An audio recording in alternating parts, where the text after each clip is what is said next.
Thanks for being here. I'm Lauren Maloney. First, at 6, the 21-year-old woman facing weapons charges connected to the shooting death of a Border Patrol agent 10 days ago was back in court again today. The judge agreed to hold Teresa Youngblut in detention as the case continues. ABC 22's Jordan Barber shares more now from the courthouse. Youngblut's arraignment resumed this morning at 10 a.m. She appeared again in a mask and a sling.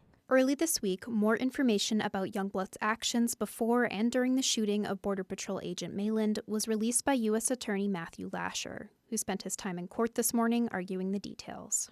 Lasher described Youngblut and Felix Bockholt, a German citizen who died at the scene, using firearms with Border Patrol agents as an unprovoked and, quote, violent escalation.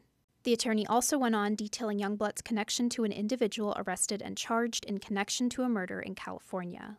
The individual, Maximilian Snyder, a 22-year-old data scientist, was filing for a marriage application with Youngblut in November, but Lasher, who did not mention Snyder by name, says it is unclear if they followed through. Federal authorities are also searching for Michelle Jacqueline Jashko, who may have ties to the murder of her parents according to Pennsylvania State Police, and is described in a Vermont ATF alert as being suspected of purchasing the guns used by Youngblut and Bockholt.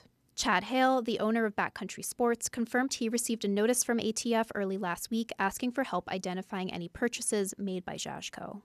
We're kind of the last line of defense for the ATF and for the, so they kind of rely on us also to not sell guns that we're not supposed to. Hale says when bulletins are released by ATF, gun shops begin working to review their computer records of purchases, looking for the name and serial number. And in the worst case, he says, they also look through ATF-bound books that have records of every gun that enters and leaves the store. If they find a name, Hill says, they will call a number provided by ATF. As Youngblut's connections are still under active investigation, Magistrate Judge Kevin Doyle said Thursday that he would not, quote, rely explicitly on that information at this point in time, end quote. Youngblut's defense attorney said he would not be offering an argument. The court has scheduled a preliminary trial for Youngblut on February 7th.